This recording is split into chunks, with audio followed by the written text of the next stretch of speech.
podcast is a member of WildGamesProductions.com and D20Radio.com. I'm Chuck Norris, and I approve this game.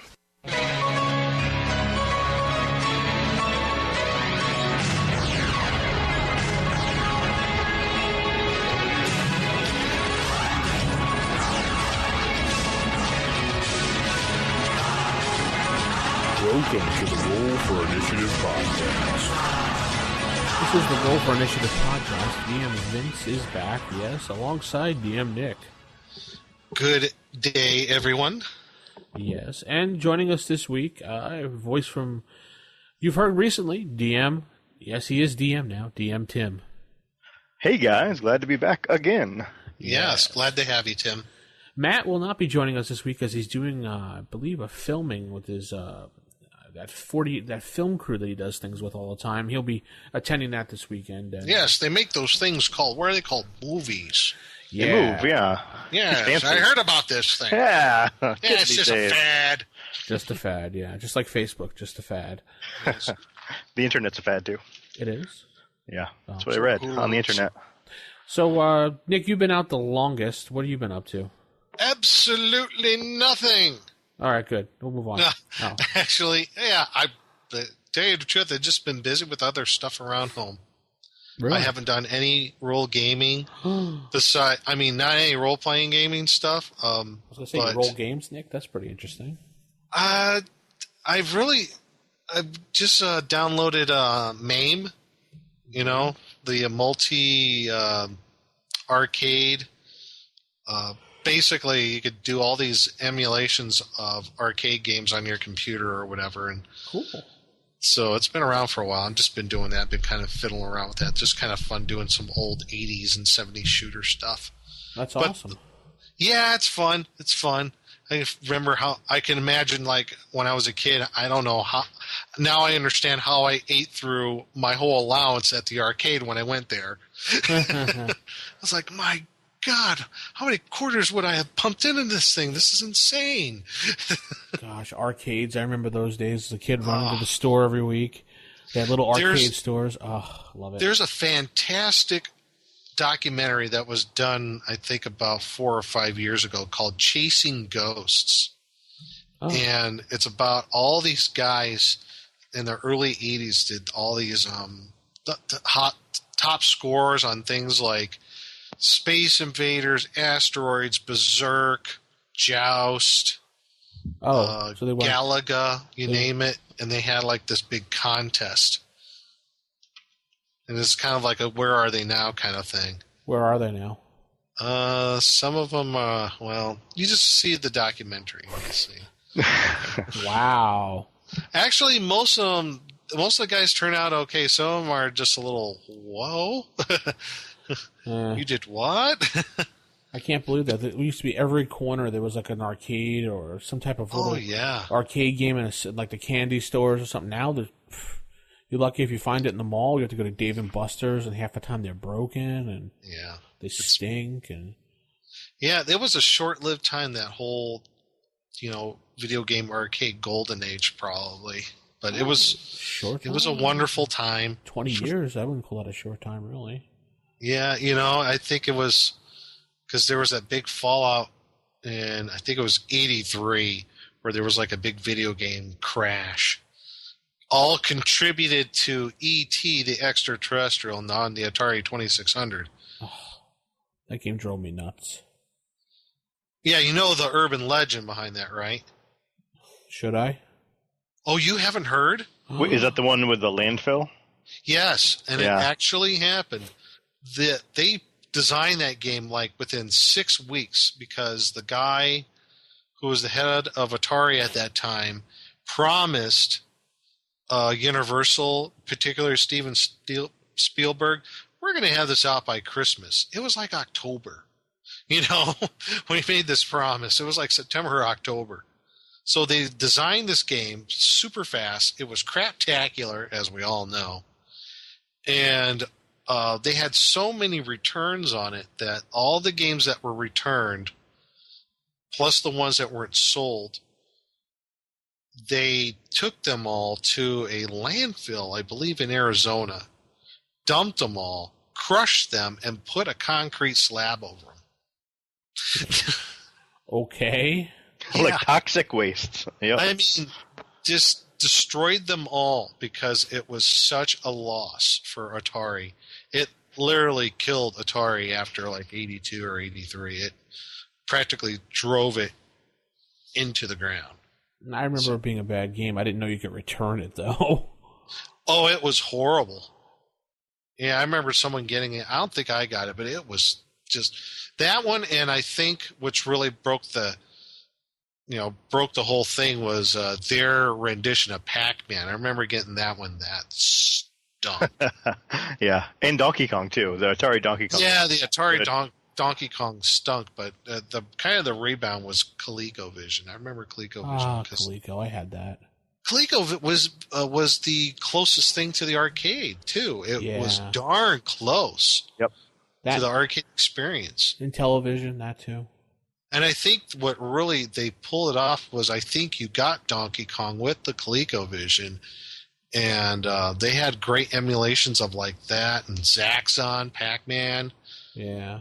So, anywho, yeah, that's my late thing. Kind of some nostalgic stuff. I used to play on the ColecoVision the Dukes of Hazzard game.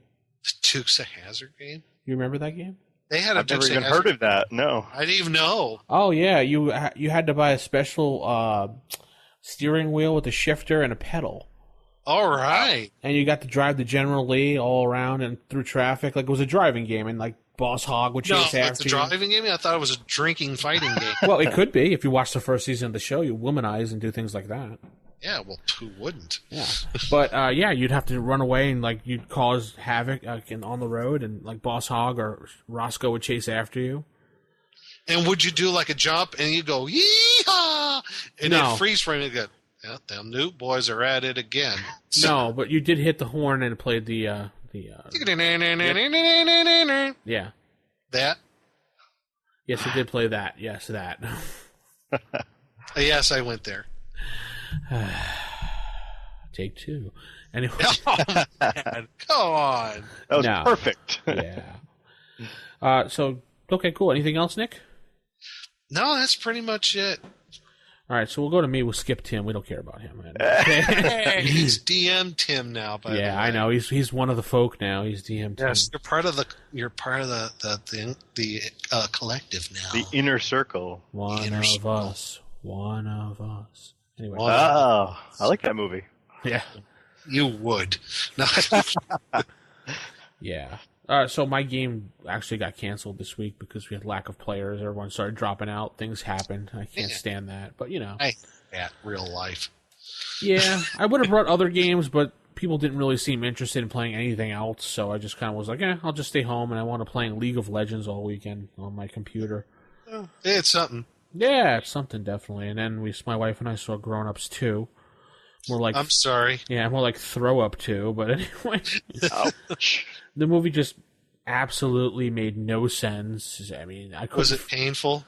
It was like a train wreck. I mean, the only cool part was Stone Cold Steve Austin was in the movie, and that was about it.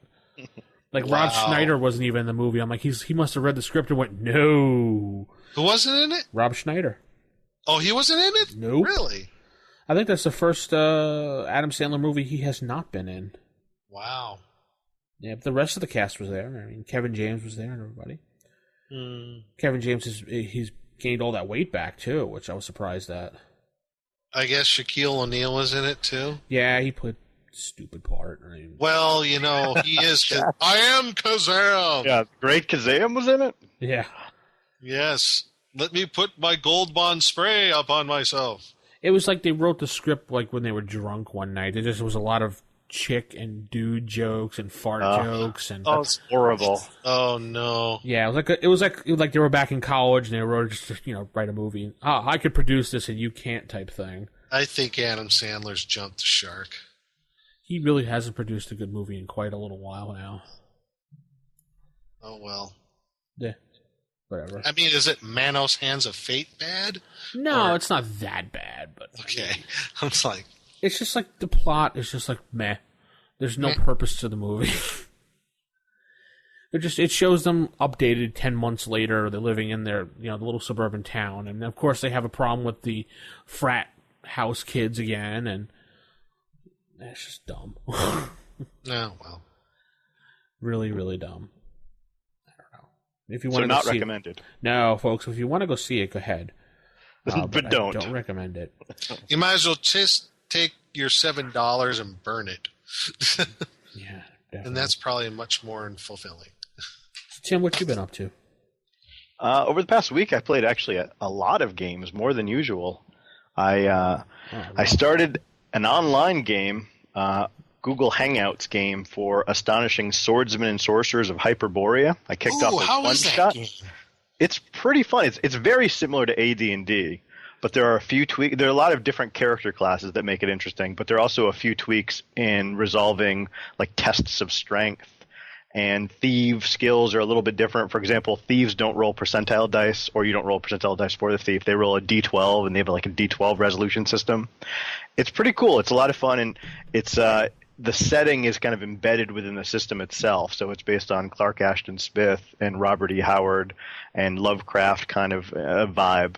So that was fun. We actually kicked that off a week ago, and we're going to try to play another session tonight. So that one shot kind of turned into a campaign with these online players. So we'll see if that continues to go off. And then I also had a chance to go visit my colleague at the school who's running the summer program, the summer game design program. Oh yeah. Uh-huh. And I would like to give a shout out to Cinnabar from the OSR forums, because he actually sent me a large package full of miniatures and some game books to donate to this program and to donate to our after school program. So it was a very generous box full of goodies, and I definitely want to thank him for that. The kids will, I think, get a lot of amusement out of using lead miniatures and having an extra DMG and Monster Manual to reference. So I definitely appreciate it.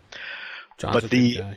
Yeah, the kids, as part of the program, they worked in groups to design their own role-playing games, and I assumed they would either model it after D&D or maybe do their own riff on the rules, but they ended up designing things that were relatively unique. Both of the groups that I played with, I was kind of a playtest guinea pig in their groups, and these are kids who are at-risk kids, so they had failed classes during the year, so they're not top-notch students, but they put together these games that were pretty cool. One was based on basically it's like World War II, but with zombies. One was a parallel universe where the D&D world kind of continued into the present day, and so you still had orcs and halflings and elves. But our players were actually working at Chernobyl, and there was a radiation leak, and I was playing a half-orc janitor. And it was a pretty cool setting, and the system made a lot of sense. And they had some trouble writing up the rules in a clear way, but when they explained the rules and actually ran the games, the games ran rather seamlessly. And so that was a lot of fun to play and see those kids really step up and game master their original games. And so I did that, and then I also ran a Champions game on Friday night with my brother and a few friends. That's an ongoing Pulp 1939 era Champions game, and that was pretty cool. They're exploring an island off the coast of Peru filled with a lot of strange and unusual and horrible things. And then I was supposed to, like, all that happened in 1 week, and I was supposed to start an Oriental Adventures campaign last night with a guy in Google Hangouts, but he didn't get enough players to kick it off, so that was postponed. And that would have been my first chance ever to actually play Oriental Adventures. I've never been a player in that setting before. I love that setting, and a lot of people don't, but it's rare to find a game, so if you do, jump on it. Yeah, I think he is still looking for additional players, so that was part of the issue, is that 3 people committed, myself included. One guy had technical difficulties, one guy didn't show up, and I was the only one to show up. So if anybody's possibly interested in doing a Google Hangouts game with Oriental Adventures, if they want to contact me via the forums or via the show or whatever, that would be something maybe I could connect you with so we can get some more players in that game. What's the time zone and time and day and everything you might want to play? Well, we tried doing it at 10 o'clock p.m. Eastern time on a Saturday. I don't know if that's going to be the regular time. He's going to reschedule for another day and another time, but we'll see. It'll probably be later at night, so probably late Eastern time, either during the week or on a weekend. Don't know exactly. What character were you going to try playing? I was playing a Bushi, whose father was a criminal, and his father had been killed recently, and everything he learned about fighting he learned from his father. and he was actually a slight martial artist who had a nunchuck specialty, and he didn't have any money, so he was trying to. So he's trying to redeem his family honor and earn some money at the same time. And so we'll see if we can get that Oriental Adventures game off the ground, and then once again continue that Astonishing Swordsman and Sorcerers game. Hopefully every Sunday night. That's the plan. They were nominated for an Annie Award, I think, in 3 different categories. 3, yeah. Very impressive. Yes. Wow. Along with the Mazes and Perils. Yay. Yay, Mazes and Perils. Mazes and Perils is nominated for an Annie. We'll see what happens. See if it wins. Let's cross our fingers and toes. Crossed. Yeah. So that's that. Let's head into Sage Advice. Sage Advice. All right, Sage Advice this week. We have a couple emails, no voicemails, but if you'd like to leave a voicemail, it's 570-865-4210, the hotline.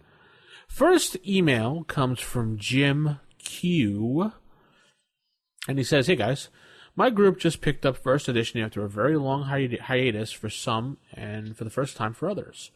We have come to a disagreement about the effective bonus for taking double weapon specialization.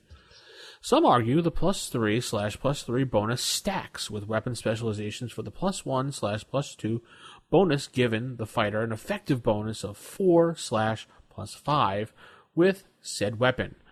Others argue that taking double specialization only gives you an effective bonus of 3/3/+3. The rule text in Unearthed Arcana is a little vague and debatable. I apologize if you've covered this subject before. Please help us. P.S.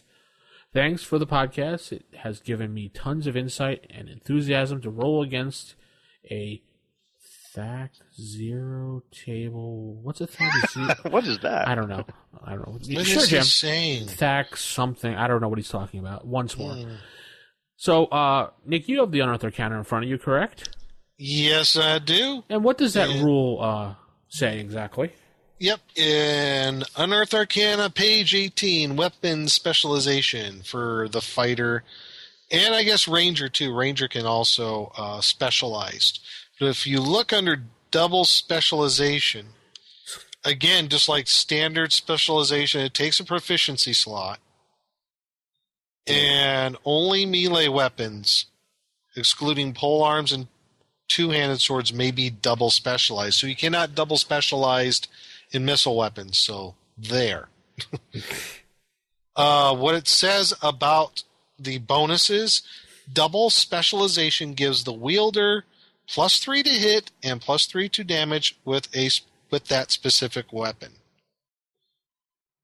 So, to me, and it sounds like to me it's not a cumulative or stacked on with the standard specialization. Yeah. I think it would explicitly say that if it did. And also from my experience, I've never seen it to where someone made it cumulative with or stacked on with standard specialization. Yeah, with first edition, nothing stacks unless it actually says can be added, cumulative, everything. It's just the rule of thumb with first edition, nothing stacks.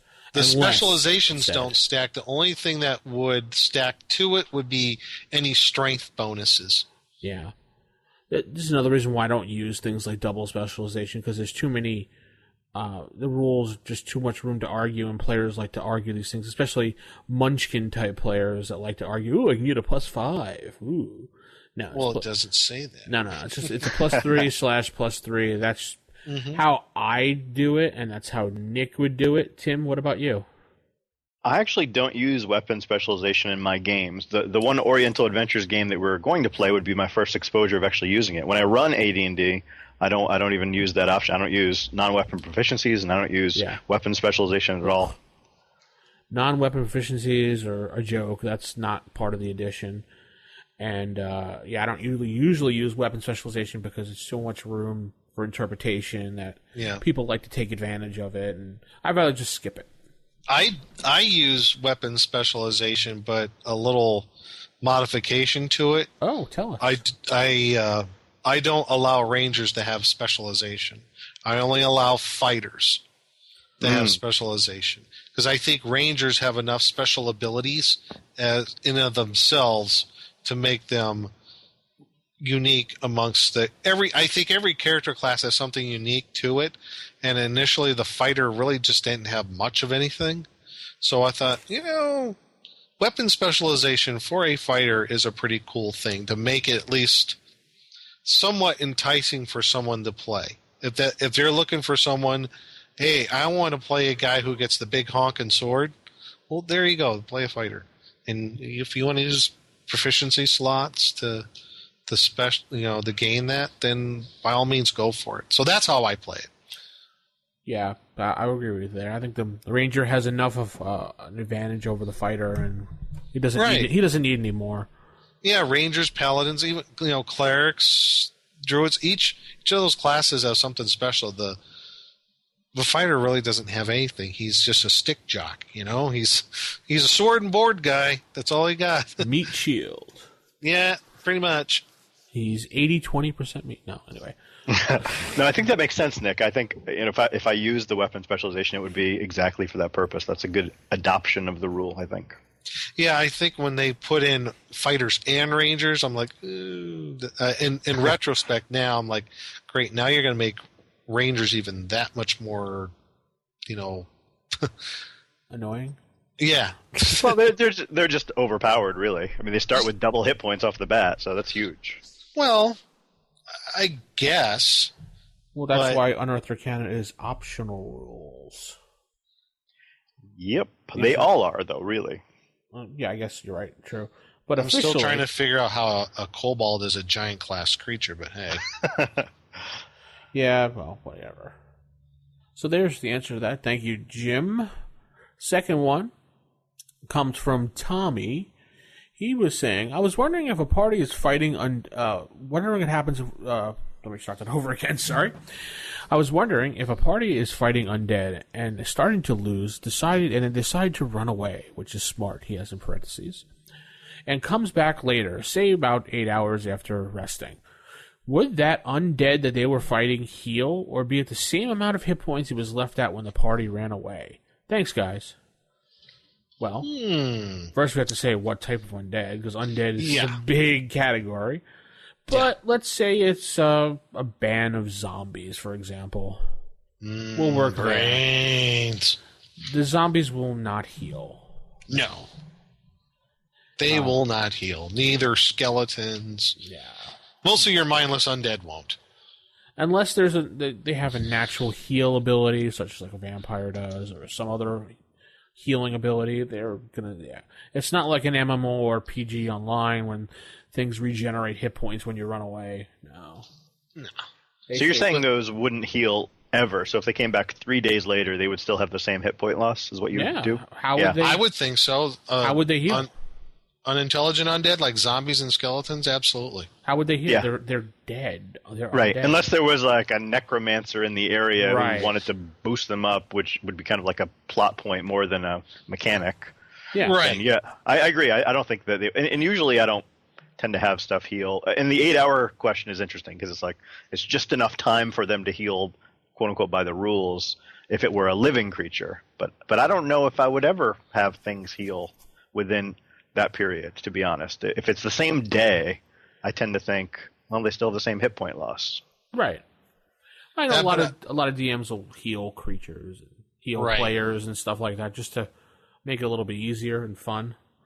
So I think though, like we're saying, like zombies and skeletons, they wouldn't heal in of themselves, like you said, like unless there was a necromancer around. Yeah. And they were probably his own minions anyway. So yes, he would quote unquote heal them, which would be like repairing them. Right. He would go down to the local, Home Depot and get what he needs to fix them. Hammer some more bones on those ribs. Whatever. Yes. Get some spackle. But if they were trapped in a cave or something and the players managed to escape and trap them in a room, they'll probably still standing there trying to find their way out or just standing there swaying back and forth until you come back again. Yeah. Yep. Now, for more intelligent undead like ghouls, ghasts, vampires, mummies, and I don't even think mummies, but there are certain undead that have the potential of healing themselves. Yeah. Doesn't necessarily mean that they will. It depends on a lot of things happening, but there's the possibility. I think things like vampires and liches, I would think because they're intelligent undead, they have been hurt, they would find in that 8 hours time a way to fix themselves. Well, yeah, I would think any creature that's intelligent would try to figure a way out to heal itself. Yeah. So, whether it's undead or not. So basically, the short of it is, it depends on the type of undead. Yeah, and no soup for you. No. Oh, okay. Never. Sorry. 2 weeks, no soup. No soup. And thank you, Tommy. Next question comes from DM Kenny. Kenny. Yes, I was waiting for you to say something. Kenny. Oh my God, you can. No, anyway. Is he a little Japanese kid that wears shorts? No. He runs around with a giant turtle named Gamera? Gamera is really neat. Gamera is full of meat. We all love Gamera. Anyway, MST3K for you folks. Yay. Hey guys, great show. Just wondering what the proper level was for a paladin to quest for a Holy Avenger. I am a new DM and new to D&D itself, so I don't have the basic D&D knowledge most players have. Thanks, DM Kenny. Okay, Kenny, since you caused all those problems in Japan with Gamera, my answer is never. No. Oh, sorry, you're out of luck. All right, next email. No, I'm kidding. Go ahead. No, I don't know. I don't think there is a proper level to start questing for it. No. I mean, that could be like a motivator, definitely, right from the get-go for a... I'm just looking at this question, and I'm thinking maybe he's thinking, what's the proper level for him to have it? Yeah. Maybe that's more along the lines we was asking, because I'm saying, what's the proper level? Now, to start questing for it, hey, right away, that could be a plot point right from the get-go for a paladin, wouldn't you think? Yeah, that could be a campaign in itself, questing for the Holy Avenger. Yeah. But what level did you say, Nick? To have one? Ooh, gosh. Considering its bonuses and everything. Yeah, Holy Avenger. Well, it's... God, what is that bonuses on that thing? Offhand, I think it's a +5 eventually. Isn't it? Or is that Holy Avenger +5. Yeah. In the hands of a paladin. Yep. I would say to have one, I would say 7th level, just off the top of my head, because it's so powerful. Minimum level. Yeah, I would say questing around 4 or 5, and then start the quest, or maybe around 4th or 5th level. Maybe start even dropping hints, even at the lower level, right? Mm-hmm. Just to kind of, whet the player's appetites. Like, well, such and such old crone down the road knows maybe where some knight who lived 150 years ago, his tomb may be, but he could be Christopher Walken. Yeah, I wasn't even going there, but hey, but you could drop hints here and there about stuff.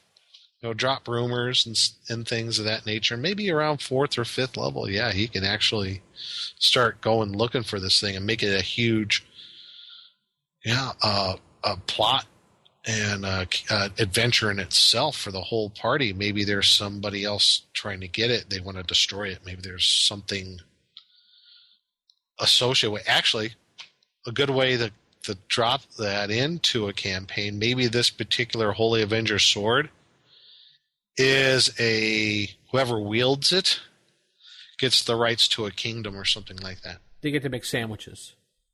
Or make sandwiches. No, not make sandwiches. Oh. They can't use it to spread the mustard or the mayonnaise? No. Peanut butter. It would spread it really well. It would be great at spreading. It'd be great at spreading. Hey, +5 to spreading. +5 to spreading particular condiments. That's a non-weapon proficiency, though, so we wouldn't use it. Oh. Well, what about cutting sandwiches in half? That's close. That's borderline. That's a weapon specialization. Oh, yes, okay. But you get your +5 bonus. Awesome. And I guess a definitely specialization would be cutting it in corners and stuff like that, and fourths. Anyway. Cut off the crusts. Yeah, cut off the crust. Specialized. That's a non-weapon proficiency, wouldn't it be? I don't know. Have you guys actually played with the Holy Avenger appearing in your games? No, never. Once. Really? Yeah. What level was that when the character or the player 10th level? 10th level. Yeah, I thought that was a bit high, but that's what the DM decided. Yeah, I'd tell +5 is a huge difference than the average magical sword you're likely to come across. So I don't know. Yeah, I was thinking the upper single digits would be appropriate for a Holy Avenger to be found. But you're right. I think laying the seeds early is really a cool feature.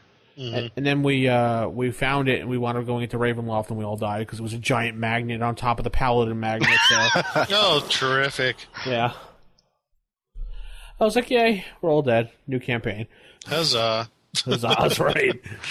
And then became Huzzah, we're all dead. Thanks. Thanks, Ravenloft. Yeah.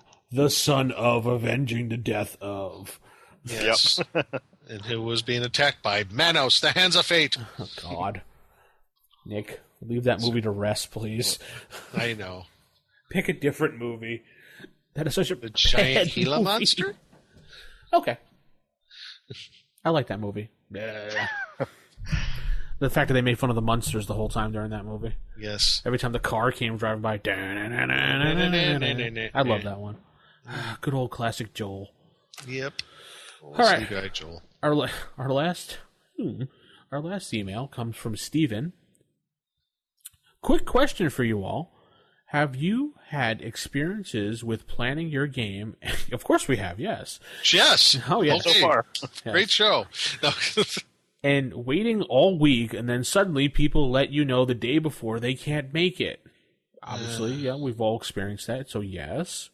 Yep. Which messes up your game plans, and you are left with only just a few players. What have you done, and what are your experiences? Please share with us your wisdom, Stephen. I actually have some interesting... I have an interesting answer to that. Several, actually. In our standard group, generally what happens is if somebody doesn't show up, and it irrevocably is at least one or two people, usually what happens is we'll say that person's character is up out of the dungeon with the wagon.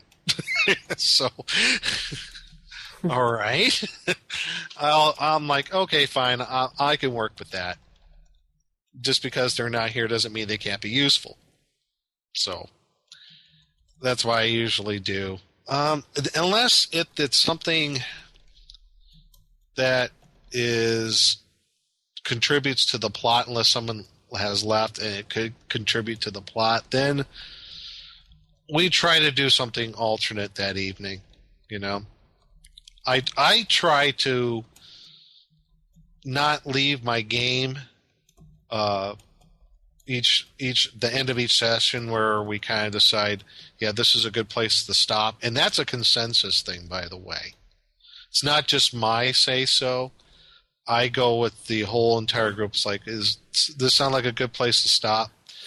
And I don't like to stop things in the middle of the action. I don't like doing that, because if we do in the next session, you know, two people were like right in the middle of like a combat that was going on, and we leave it there, well, that totally reshapes the whole dynamic of the combat. So I was like, well, now what do we do? Sometimes you have people that don't show up, but people have that person's character sheet. So I'm like, okay, great. Play their character. They might not like the outcome, but... Yeah, they're on auto-follow. Yeah, well, you know, I have had that where either a person doesn't show, but the other person's here. It's like, yeah, you know what? I have their character sheet, and they said it was okay for me to play them. I'm like, okay, if they said it's all right, I'm not going to stop you, but that's perfectly fine with me. Or I've also had it to where someone will show up late, and that's okay, and they usually announce that. Or they'll show up late and the other person has their character sheet and they get all mad and said, "You did what to my character?" You said it was okay for him to play it, but I'd say I could walk down a 100-foot cliff into a molten lava. I mean, well, yeah. Oh well. There's a lot of ways. I mean, well, yeah, DM should regulate things like that. Well, that's going against what he would normally do as a player, and. Oh yeah, I know. I was kidding on that respect. I mean, so. Yeah, we try to keep it a little common sense. He's the trap opening door. We opening. don't intentionally try to kill other people's characters if they're not around. Not intentionally. Yeah. But I don't know. It really depends on how crucial they are to, I guess, to the particular plot that's going on. Yeah. So, but it doesn't hurt, like I said, to have a plan B if either one or multiple people don't show and you can't really get the game going, have something else going on. I think that's where a lot of things like board games come in, some of your, hell, break out Settlers of Catan or play Zombies, something like that. I mean, or, go out on a limb and say, hey guys, this would be a good chance for us to do a one-off in something then. Let's all roll up characters for this one-off. I want to play Call of Cthulhu or Marvel Superheroes or something. Yeah, always have a backup game like, Ghostbusters like we reviewed. Yeah, Ghostbusters. There's a one. That's a great game for a one-off. Yep, you can make characters and just play it real quick. Yeah, most of your comedic games are great one-off games. Definitely. So I've had that happen quite a few times, and I've shown up and I've only got 2 or 3 players, and the campaign's written for 9, and you don't have enough people, and the people that do show up, that it's enough to play, but it's not enough of a combination to keep the party alive. Mm-hmm. So you have to make a decision. Do you want to do a side adventure? And if they're enough to keep them alive running the side adventure, do you want to maybe just skip it that week or do a backup one-shot game? But I notice a lot of people don't like doing like other games if they're involved with a game. So, yeah, I've noticed that too. Like if they're like, "Oh, we're not playing D&D," I don't want to bother. I'm not coming. It's like, it's like that's the only thing they know. It's like we can play other games too. There's other games. Yeah, it's out there. Okay. I remember when I was a kid, we played like 9 billion games. Literally, no, I'm kidding. Wow. Oh yeah. I mean, my God. Over a whole weekend, we would play D&D, Call of Cthulhu, Marvel Superheroes, Car Wars. We'd switch between game from game. We played Turtles one day, Robotech the next day, Marvel Superheroes. Sure. We played everything. And that's actually made it more fun, I think. Yeah, I think so too. Nothing would get stale that way. Right. Variety is the spice of life. What about you, Tim? There's a few things you could do. I mean, first of all, I think it is super disappointing to show up and then find out that the game isn't going to run. So I can sympathize with that. Even if you have alternatives planned or you're going to have pull out a fun board game, if you've been waiting all week to play D&D and then you show up and the game doesn't run, I can see why there's a little disappointment. Yeah. One of the things I do definitely is whenever I run a game, I always only expect about half the people to show up. Like that's my default. I say, okay, if I want to run a game for 4 or 5 players, I will have 8 or 9 players invited to the game and like basically committed to come because I know some are going to bail out. And so I like to kind of overextend my invite list and get as many players to possibly come as possible so that you have a bigger group actually show up. I don't mind running a game for just 1 or 2 people, but you're right. It's tough if you're in the middle of something that's a 9-person campaign and only 2 people show up. Your options are, and I've done this in the past, I've done campaigns that I knew the player group fluctuated so much that I just used the old reality ripple effect, and I said, okay, this world is full of weird things happening, and people are phasing in and out of reality, and reality is shifting, and so, this character's here this week, but they're not here next week. They just disappeared, and they're going to pop back into reality the following week maybe. And so I've done that, and that actually works fine as long as you have that as the kind of premise of the setting. You can make that work. I wouldn't want to do that with 2 campaigns in a row, for example, because that can get tiresome after a while. And then the other thing you can do is just you can have the players pick up NPCs. You can have NPCs join the party. You can have hirelings join the party to kind of flesh it out. And you're right, have the other guys wait up by the horse and carriage or whatever, the horse and cart, and they're not participating. Because I have played in games where another player hasn't shown up, and I've run his character as a player. So the DM didn't run the character as an NPC. Mm-hmm. Another player ran the character. And that happened to be a Rollmaster game.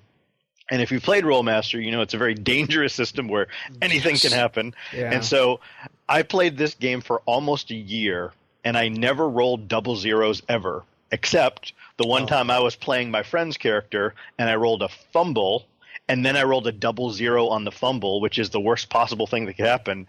And basically the monster got like 4 free attacks against the character because he fumbled so badly. And so that player ended up the character didn't die, but the character lost a familiar. And so the player wasn't very happy to come back and find out his familiar had been killed by my rolling. So there always is a danger of having other players play other characters that are not their own. So I think the reality ripple works. I think having a backup plan for another game works. And then I think, just trying to overcompensate and invite more people than normal are pretty much the best strategies. Yeah, definitely. I noticed that with Skype games, a lot of people like to bail a lot because, they don't know you. You don't know them in person. So yeah. People bail a lot. Or you get like an overwhelming surge of people joining. Right. It's one extreme to the other with Skype games, I've noticed. And with Skype games, it's easy to say maybe. Yeah. But it's also easy to say yes and then just bail out. That's different than saying yes to your friend and then not showing up at his house, because there's really, there's not much of a social rejection if you just say yes to a Skype game and then never show up, because you're never going to really encounter these people again. Right. You might if you visit the same forums, or let's say if you're on Roll20 together and you say, yeah, I'm going to come, and you don't show. The only bad thing that'll probably happen for that is that the DM will never accept you in a game again. Right. Not this guy again. Yeah. I mean, and if you do it more than once, he might put a note on the forum saying this person has said yes and bailed on a bunch of games. Be wary or something. I know. But I think I talked about this last time I was on too, when we were talking about the length of campaigns, and I mentioned that I just tend not to play in or run long campaigns because of this very issue. Because people, the attrition, and then people don't show up as frequently after a while. So one of the things that you can do if you're running a game is just run like 3-session games. And so it might be a continuing overall campaign, but for these 3 sessions, you're getting 5 or 6 people to commit to come, and then maybe they can't come the next 3 sessions, but that's okay because it's a different sub-adventure within the overall campaign. I think that's a good strategy too. So you're kind of doing what they do on TV shows, do a little arc and then restart arc. Yep. They kind of do that in, I don't know if you ever played the Stargate SG-1 role-playing game. No. That's that and the Buffy the Vampire Angel. They all have that as their premise for their campaigns, is write up small arcs and then work from there. Yeah. So that way, if your players bail or something happens, you can always, after 3 sessions or so, change things. Yeah, I think that's good. I like the idea now that you're mentioning that again. I should probably start doing that. Thanks, Tim. Hey. Good idea. All right. Thanks, Stephen. Hope that helped you out a little bit to discuss things. We have one last email here. 40-something minutes into the show. We've done a whole email show here. The last email comes from Name Withheld. Ooh. Ominous. Ominous. It's pretty blunt and to the point, and it says, who should handle the snacks when you are playing in a game? There is always one guy who shows up with no money and no food and eats things. Someone has said something, and he basically shrugs and said he is poor. What can we do? That's the whole entire email. Nick? Well, what do you think? Well, I would say, have you updated your resume lately? And maybe we can help you find a job so you can get some income, so you can bring some snacks and drinks to the next game session.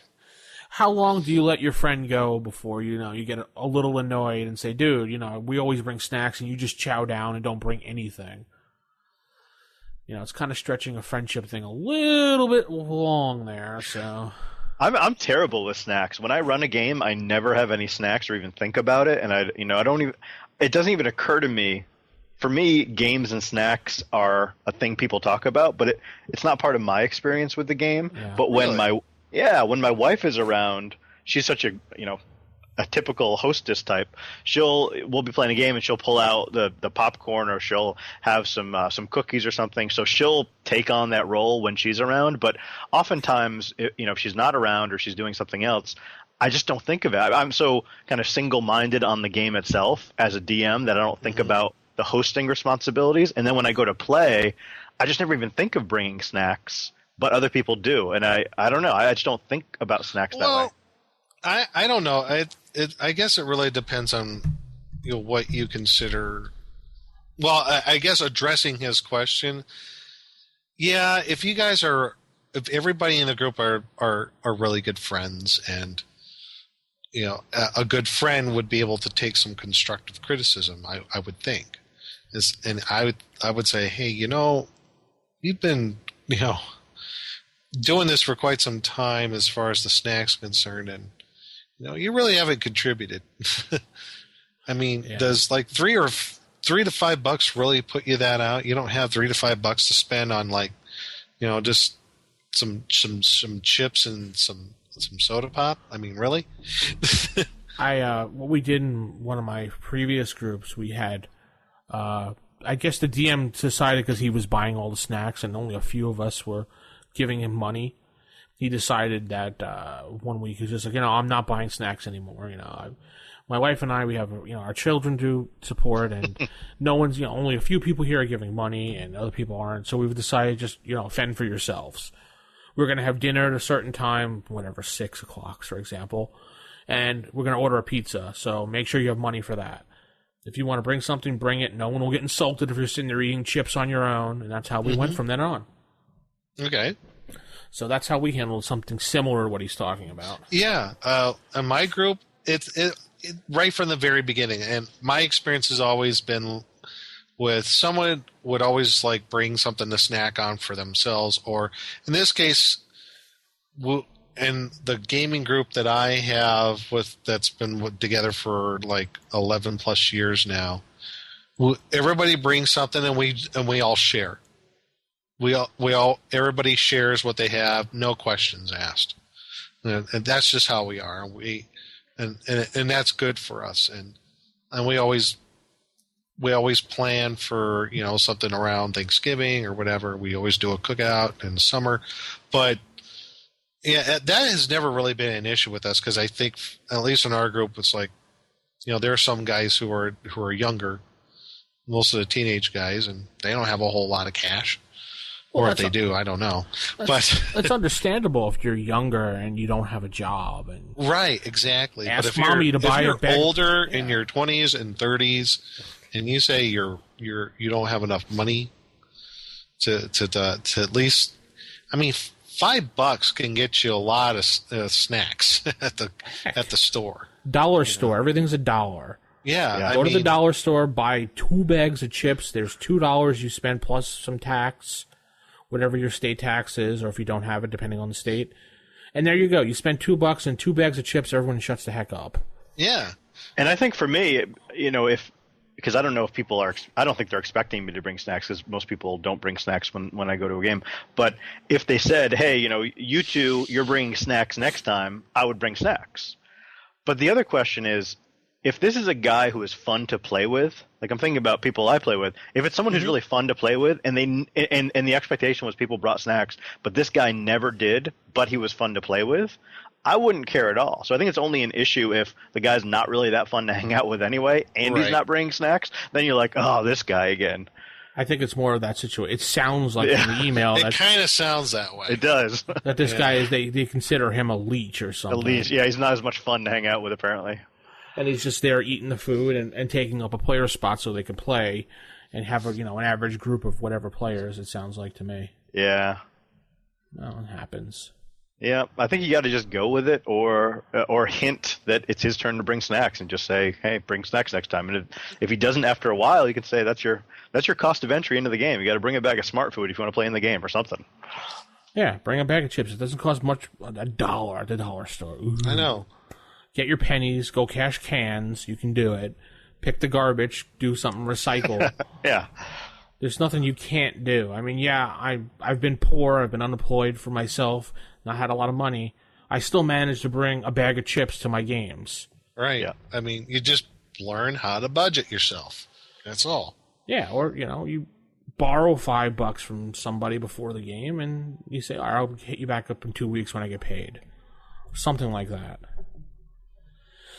So that's all the sage advice we have this week. If you'd like to contact us. That's 865-4210, the hotline. 570-865-4210, or rfistaff@gmail.com.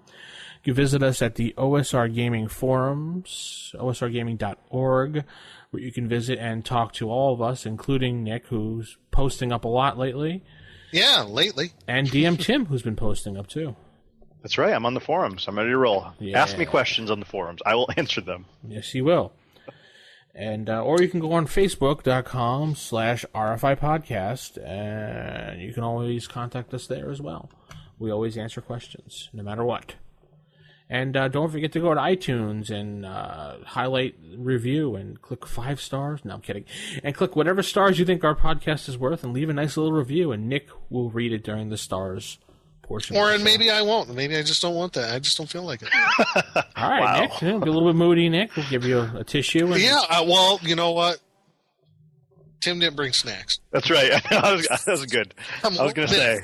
I don't Tim blame did you. not bring snacks or drinks. So. Yeah. Well, we'll have to we'll disconnect Tim in a few seconds here. I didn't get the hint, guys.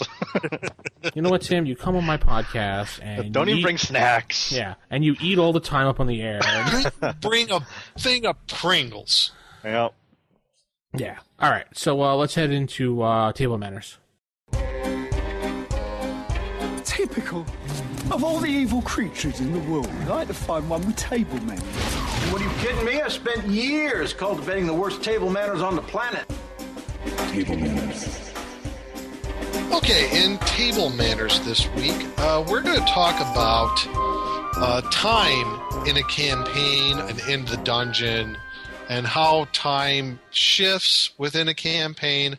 Maybe a little bit on timekeeping, keeping track of the hours, weeks, months, and a little bit on how time can alter when you're talking about encounters and maybe time for rest, and how it's a little bit up to interpretation in certain circumstances. Right.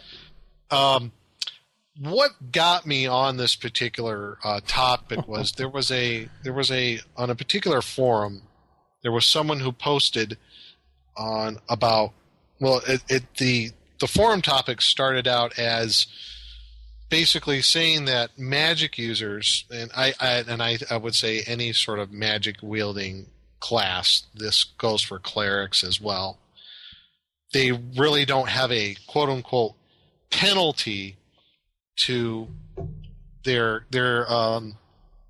spell limit. There's really no spell limit on their cast per day.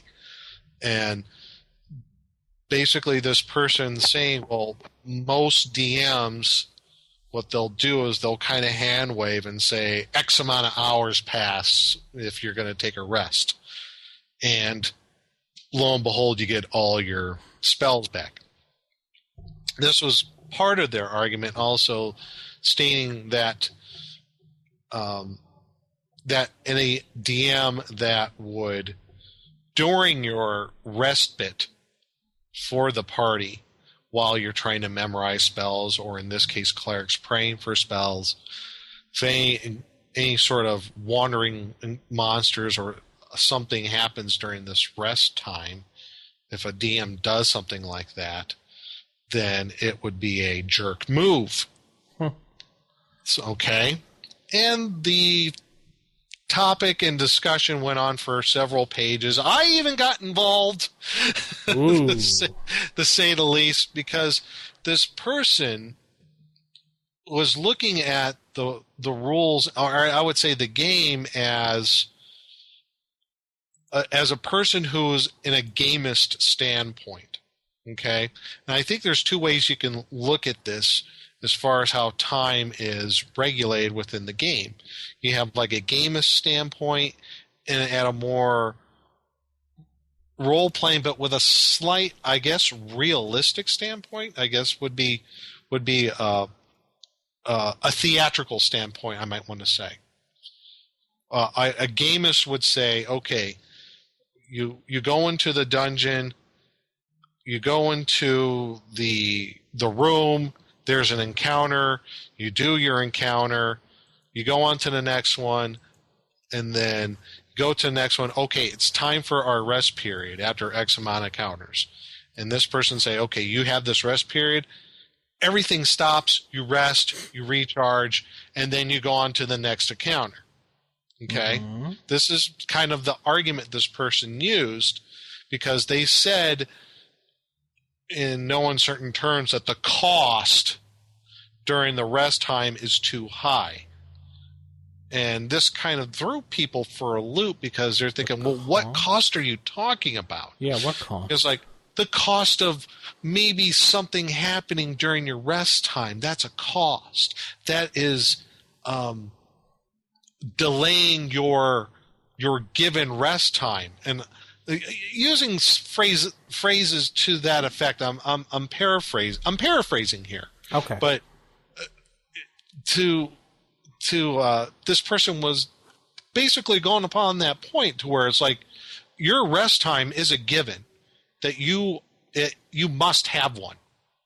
You must have your little nap. So you get your whoopee and you go to your room and you take your nap. But so this is how it kind of all went. Okay. Now, I think it doesn't say exactly in the rules that you must have a rest time, nor does it say in the rules that the party as a whole needs to take a rest, do they? As far as I know. It doesn't say you have to rest. It's advisable. It's advisable, yes, but not necessary. It's not explicit in rules to say that. And I go to the DMG on page 38 that says a party should be required to rest at least one turn in 6. And in addition, they should rest a turn after every time they engage in combat or any other strenuous activity. Now, it doesn't say must. It says should. Now, if it said must, fine. I'm understanding, but should, it's like saying it's recommended but not required, you know? Yeah, it's a game. You don't have to rest. No, you don't have to rest, because D&D in itself has, at least by this point, when you even look at first edition AD&D has gone well beyond its wargaming roots. And this is kind of maybe a throwback to that when D&D first started. Because if you look in the original D&D rules, there was a rule something like that to what this person was referring to. But you're talking back in the 1974 rules. You know, when you get to AD&D, which was, and what the DMG was 1979, 5 years have gone by, and you can already tell that the game in itself, as far as role-playing, has grown beyond that. And it's a little bit more freeform and a little bit more, I guess you could say, realistic. Because even during your free time, your downtime, who has it in an adventuring party? Where they're in the dungeon or they're in the deep, dark goblin forest or wherever it may be, after maybe a couple of encounters, you got some people that are wounded. You got a couple of guys that are down on spells. You're looking for a place to hole up, right? Mm-hmm. Generally, for the most part.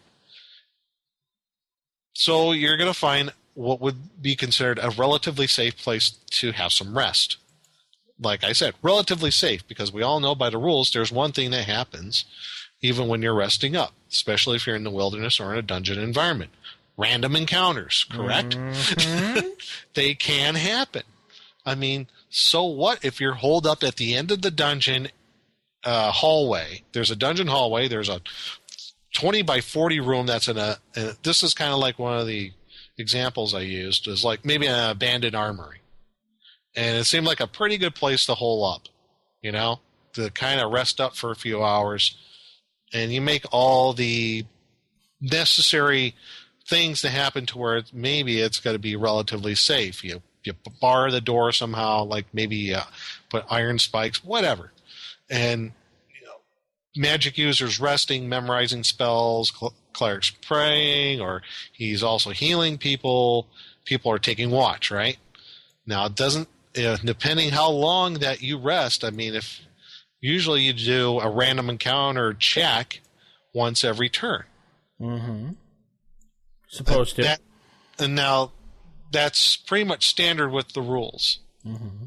Now, but again, this is your game. You don't have to go by the rules exactly. If you want to do random encounters every turn, you can. Maybe the dungeon's a little more active. Maybe 2. Maybe it's not active at all. Maybe you only do like 1 random encounter a day. I don't know. I mean, it all depends. It all depends on what the DM has for his game world and for his dungeon or what have you. Mm-hmm. So,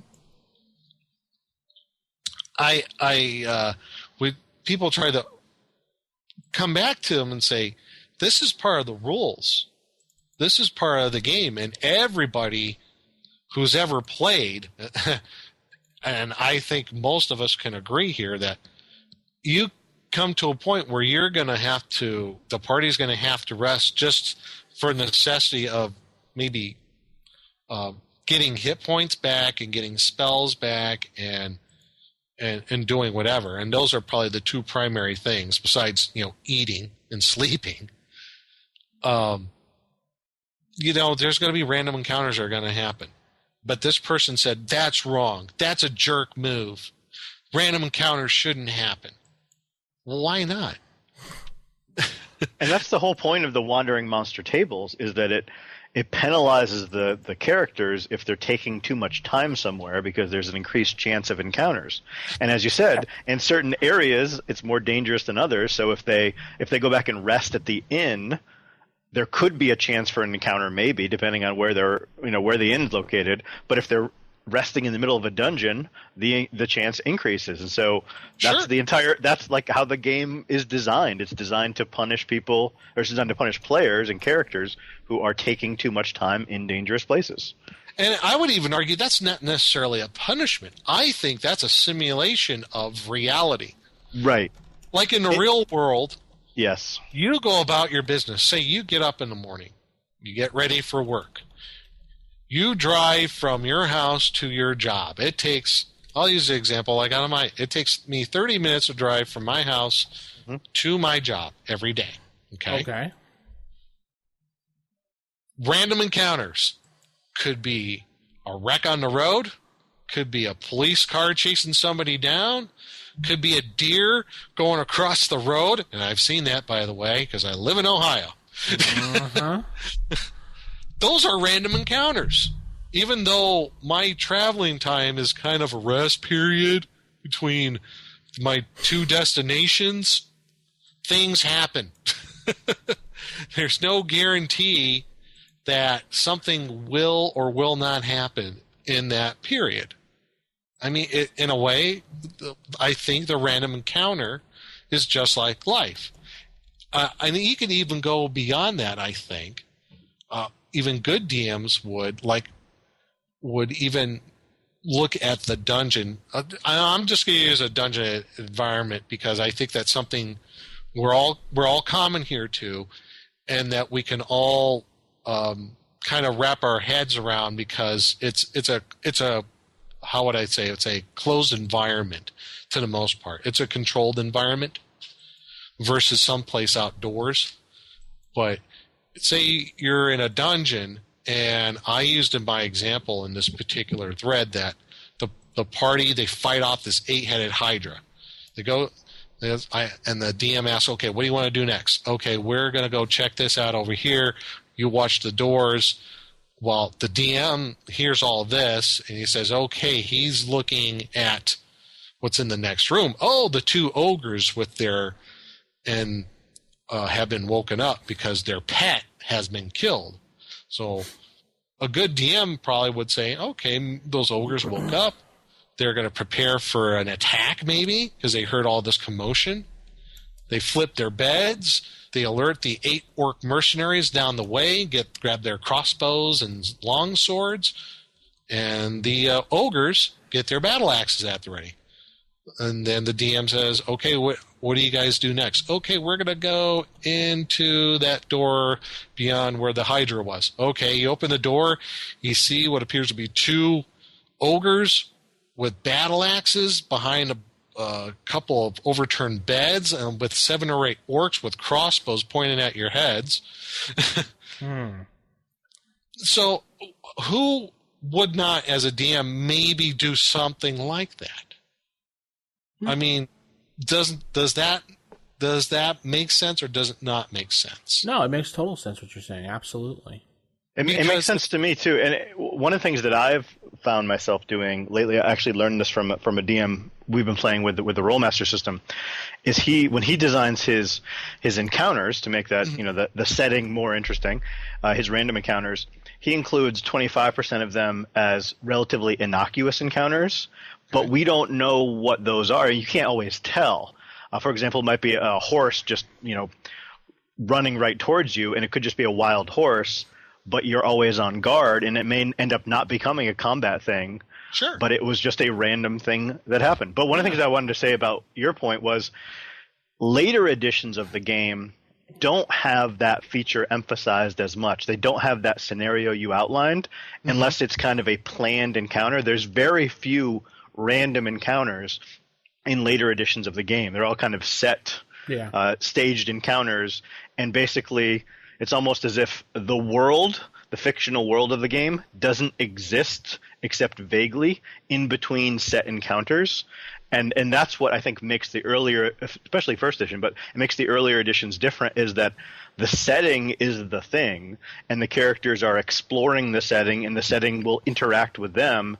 And in later editions of the game, the story is the thing, and it's plot point after plot point, and the world doesn't exist outside of those plot points as clearly. Right. I think you hit upon it there big time, Tim, that it is as if those people, and I think a lot of it has to do with people who have more experience with console gaming, as far as, or even the earlier, I am like to call them role-playing games, but remember the gold box editions of the D&D adventures, stuff like that. I mean, they're set parameters because you're dealing with something that's a machine. It has to have set parameters, and the hardware and software have to work in a certain way. Well, and some people are used to that, and that's their background. When they come into something like a role-playing game, a real pencil and paper game, they're kind of taken aback, like, what? You mean I don't get my mandatory rest period? You mean things could happen? You mean I have to prepare for things? You mean, really? I don't just automatically get things back like my spells and hit points? Really? Yeah. What? Sorry. Right.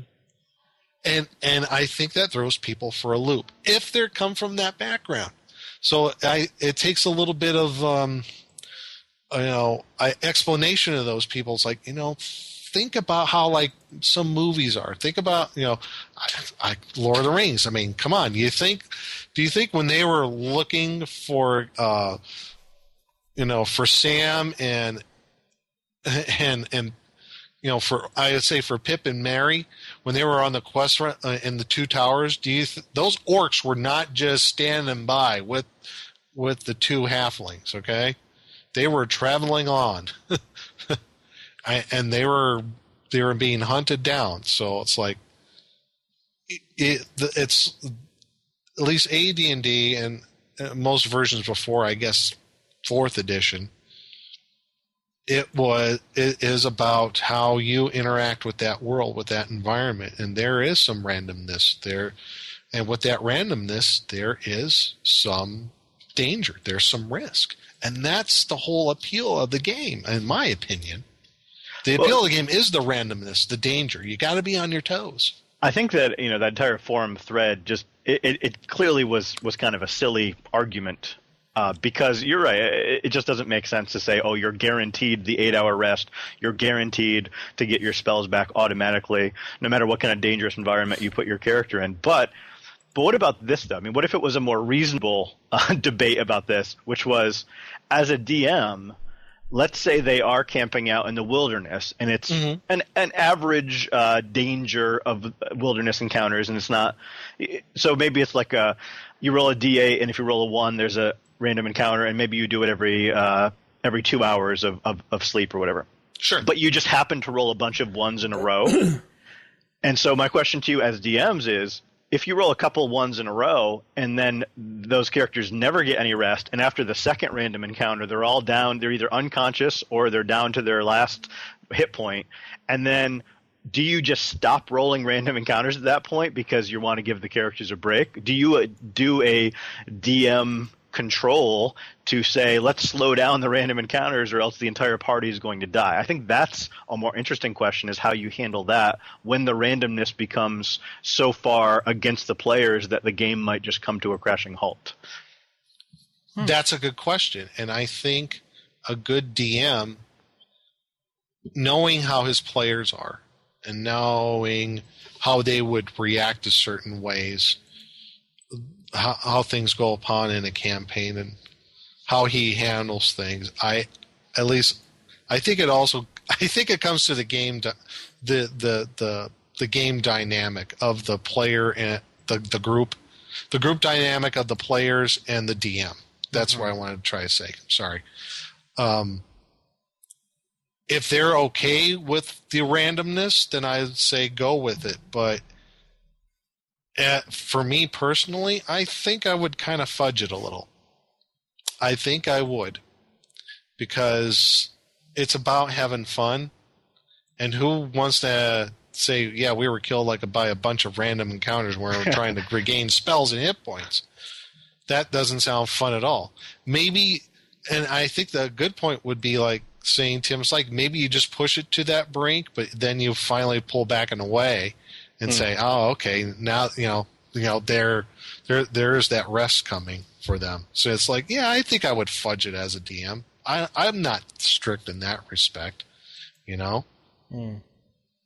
mean, what about you, Vince? How would you handle those sorts of things? And as far as them, I'm not really that picky when players rest. So unless they're sitting there a long time and just complaining and plotting, and because my group currently, they like to talk things out and decide what they're going to do, which is cool with me because it's fun to listen. Sure. But then I have some other players in the group that sit there going like that. Yeah. How much game roll time have you guys taken plotting this stuff out?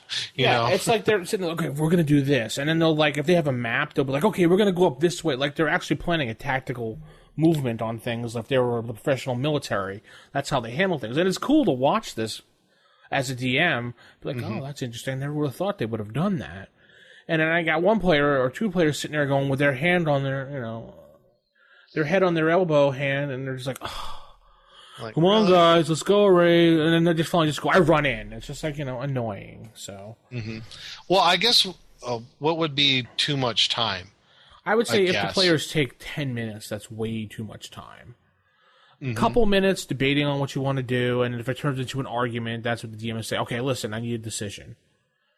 And you're talking just out of your game world time, just 10 minutes. 10 minutes of real world time to plan something. Right, but if they're plotting, if they're talking, and even if they're yelling outside of the game, that in game the characters would be theoretically debating the tactics too, and so that would draw additional attention. And that seems like the time when, hey, you've taken a lot of time, you've been noisy, something's coming because you've been loud.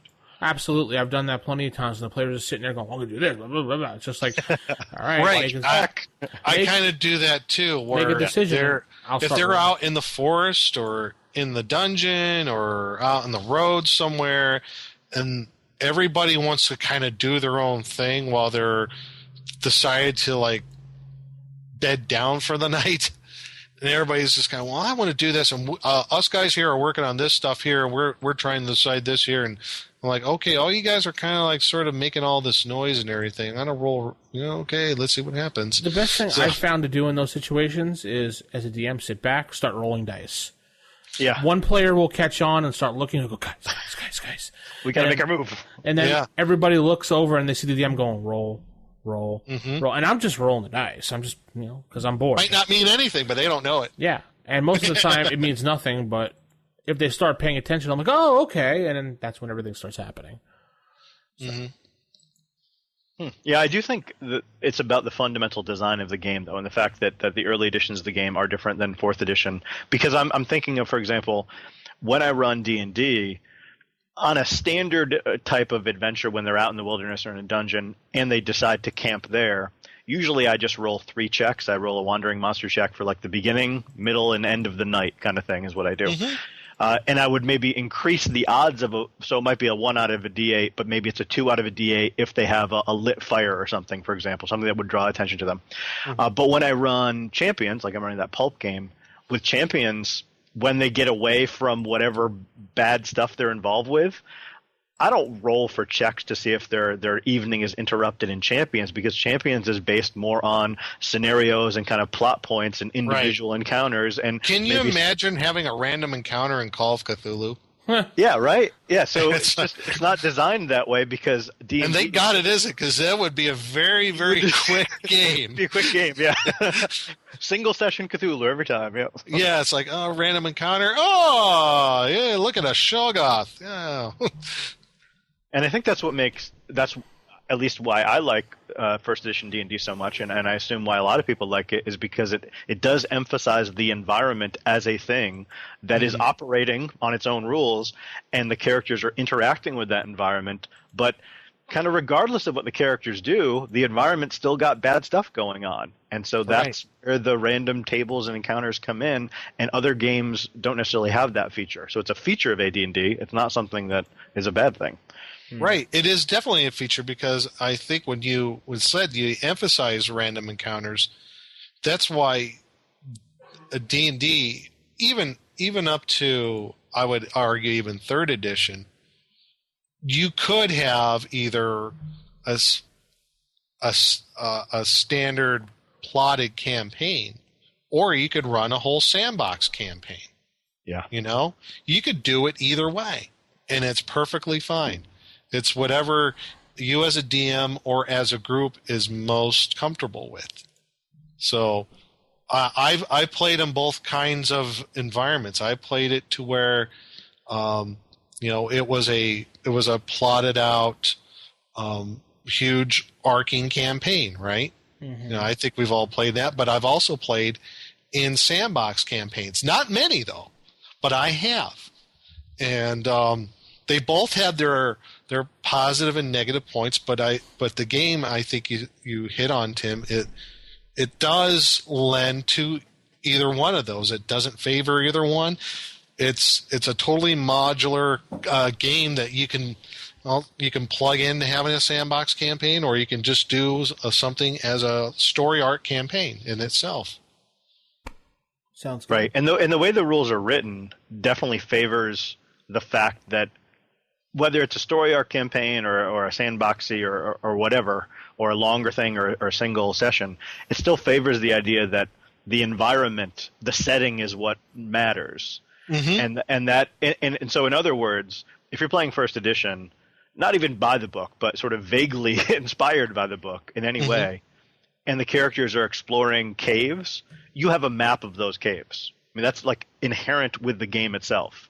Right. In 4th edition and in other games, you don't necessarily have a map of the entire caves. You might have a map of different areas within the caves, different sections, but then you kind of hand wave what's in between, and you say, okay, you went down a bunch of tunnels, you made some right and left turns, and you ended up here. But you don't actually have the connecting things drawn out and mapped out.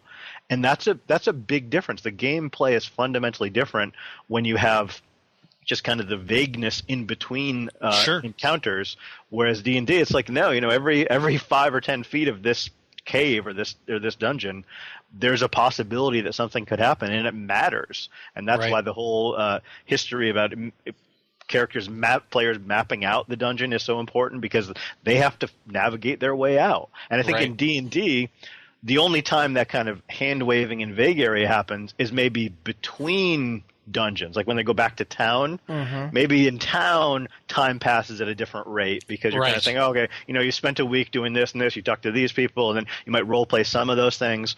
But I think once you're actually exploring the world, it gets more granular and more detailed. And there's even an exception to that rule. What if you're playing a campaign that is entirely city-based? Right. Yeah. It could be flip-flopped.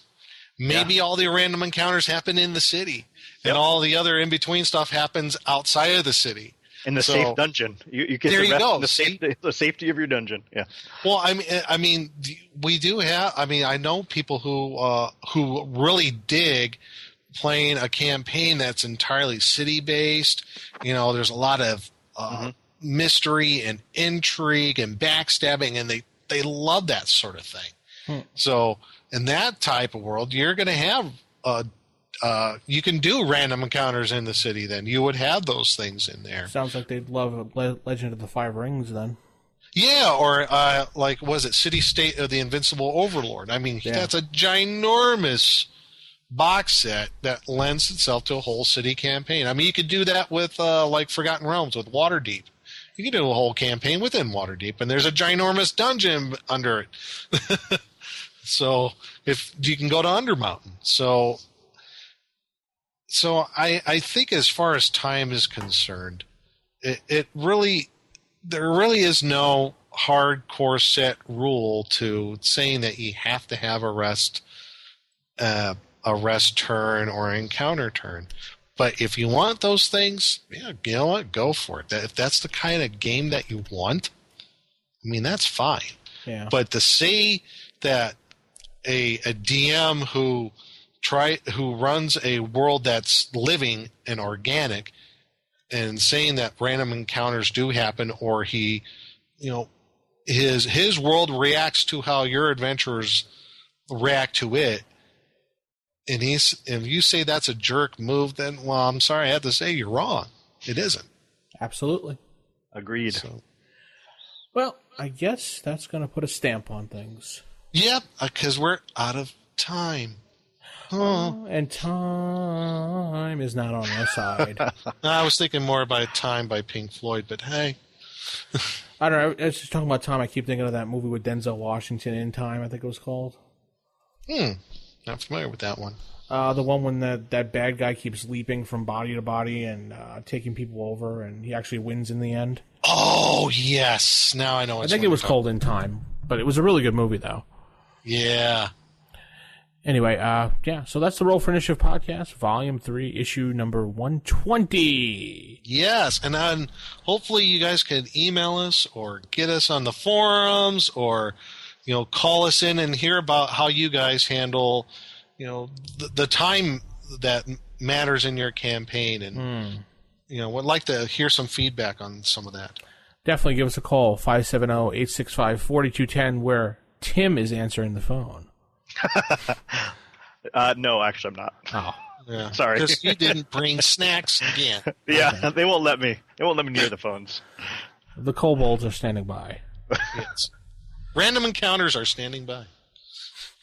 And they have the time to listen to you. Yes, they do. They're jerks, too. Those random encounters. Such jerks. Yeah, they really are jerks. They're just a pain in the butt. Oh, a little PS to that? To the random encounters? Not all random encounters are bad either. They could be good. Right. Yeah, true. Like, good things. Mm-hmm. Anyway, that's going to conclude the show. Hope you had a great week, and we'll see you next time. Goodbye, everybody. See ya. Keep it original, keep it old school, and good night.